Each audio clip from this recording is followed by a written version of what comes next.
Assalamualaikum warahmatullahi wabarakatuh. Saya Fiona Deswanulandari dengan NIM 220600154. Baiklah, pada video kali ini saya menjelaskan materi tentang pertumbuhan penduduk dan pembangunan ekonomi.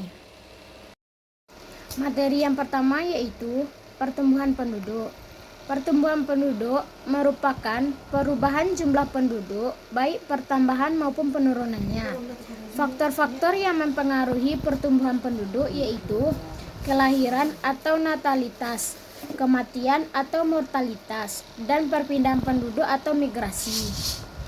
Kelahiran dan kematian dinamakan faktor alami, sedangkan perpindahan penduduk dinamakan faktor non-alami.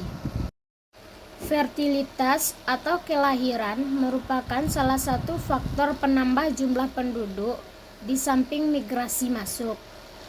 Kelahiran bayi membawa konsekuensi pemenuhan kebutuhan tumbuh kembang bayi tersebut, termasuk pemenuhan gizi dan kecukupan kalori, perawatan kesehatan. Materi selanjutnya yaitu pembangunan ekonomi. Pembangunan ekonomi adalah suatu proses kenaikan pendapatan total dan pendapatan per kapita dengan memperhitungkan adanya pertambahan penduduk dan disertai dengan perubahan fundamental struktur ekonomi suatu negara dan pemerataan pendapatan bagi penduduk suatu negara. Keterkaitan pertumbuhan penduduk dengan pembangunan ekonomi. Pertumbuhan penduduk di kebanyakan negara yang ekonominya tengah berkembang adalah akibat tingkat kelahiran yang tinggi dibarengi oleh tingkat kematian yang menurun. Tingkat kelahiran yang tinggi ini dalam banyak hal menyebabkan bahwa pola usia penduduk cenderung pada usia anak-anak, sehingga penduduk yang dewasa dan menduduki yang secara ekonomis adalah usia paling produktif. Tingkat kematian menurun terutama pada lapisan penduduk berusia rendah seperti bayi dan anak-anak, sehingga proporsi anak meningkat. Struktur penduduk dengan pola usia seperti ini pada umumnya tidak menumbuhkan semangat pembangunan. Hal yang mempengaruhi pertumbuhan ekonomi.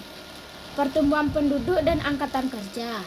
Pertumbuhan penduduk dan pertumbuhan angkatan kerja atau yang terjadi beberapa tahun kemudian setelah pertumbuhan penduduk secara tradisional dianggap sebagai salah satu faktor positif yang memacu pertumbuhan ekonomi. Jumlah tenaga kerja yang lebih besar berarti akan menambah jumlah tenaga produktif.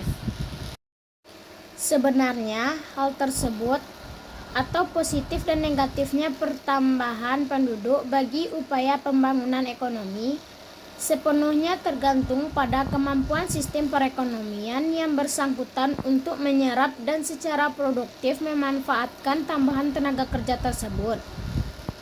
Adapun kemampuan itu sendiri lebih lanjut dipengaruhi oleh tingkat jenis modal dan tersedianya input atau faktor-faktor penunjang seperti kecakapan manajerial dan administrasi. Sekian pemaparan materi dari saya. Jika ada kesalahan, saya mohon maaf dan terima kasih. Assalamualaikum warahmatullahi wabarakatuh.